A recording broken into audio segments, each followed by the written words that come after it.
some days back, I was in Abuja, and I was trying to communicate with my husband because there was something that we were supposed to do. We had spoken in the morning already, right? But then I needed to get back to him to hear his feedback because it had to do with Abuja before I leave Abuja. So I was sitting down. I had already checked out of my hotel room, and I was sitting down in the lobby. My cab was on its way, and my bags were packed. I was sitting in the lobby trying to reach my husband. So I was calling his line. He didn't pick. Now, my husband is someone that if he doesn't pick your phone call, maybe he's in the bathroom trying to take his bath. Because if he's going to sit down to poop, he's with his phone. So I'm like, okay, maybe he's trying to take a bath. Because even if he's sleeping, if his phone rings, he's going to wake up. So I'm like, okay.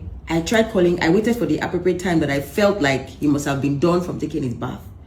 And then he didn't call me back, which is very unusual. I said, no, let me try to reach this man again. I tried calling again. He didn't pick. At this time, I was not panicking because normal level. I now asked my girl, and I called my girl because it was a matter of urgency. My cab was here. I needed to know whether I was going to that location first before I headed to my real, destination. So I needed to know so that I'm not going this way and then later on I missed not going here. So I now had to call my girl. I said, go and knock on the door. I want to say, I said, where is my husband at home? She said, yes, Oga is upstairs.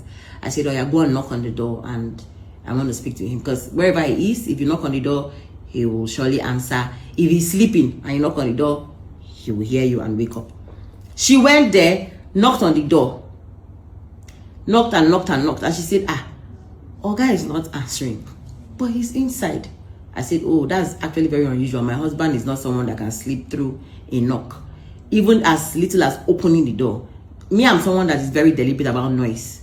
So if someone is in the room sleeping, I can open that door without making a sound. But if you open that door, my husband wakes up. So imagine him not waking up from a knock. See, I'm not going to lie to you. I panicked. I panicked big time because people have been dying anyhow. People have been dying out of blood pressure. And people have just, a lot of things have been happening to young people. My husband is very young. He's not up to 40. I entered panic mode because that man doesn't sleep properly. I don't even know if he eats properly. He's very, I don't know, he doesn't prioritize his health. He's always very busy, round the clock.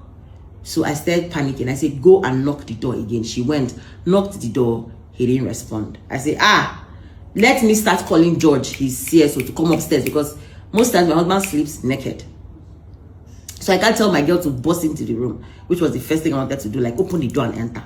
I said, let me hold myself. I was like, okay, let me call George to go up to the room and enter the room. Because the door is not locked. But nobody enters the room without having a go ahead from inside. That's how even down to my children are trained. Even Ekana now sees that his younger ones knock the door. So they knock the door and then they tell you who they are. If you want them in, you say come in. If you don't want them in, they don't come in. You have to train your children well. So I done the sweat. Serious panic. As in instant sweat catch me while I sit down. And then before it would take for me to call George, they had already called me. I think my husband said calling my line. I said, I called the call and I picked and I said, what's happening now? I said, oh, I slept off. I said, in the morning by this time, I think that was around 10, 11. That's one of his most busiest time. You slept off. What happened? He said, there was something he took that didn't sit well in his system and it just, knocked him off. I said, thank God. Now, see, in that split second where I felt like something may have happened to my husband, my head almost exploded. My eye turned around. I entered serious panic mode. Now I'm making this video from a relaxed point of view. But I wanted to ask you, the husband, if anything happens to you today, will your wife panic? Will she panic? Wifey, if anything happens to your husband today, will you panic? Will you be worried? Are you going to be shaken? I want you guys to ask yourself this serious question. It's not a joke.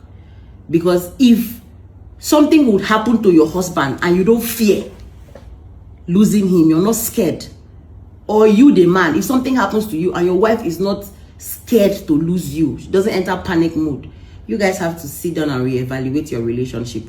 There's something wrong somewhere. And trust me, there's nothing beyond repair. I can help you guys repair your home if you want. I'm just the DM away. I charge or you will pay, sha. Okay, that being said and done, let me go meet my husband and remind him how much I love him again, because that heart attack I almost had, God forbid, battle.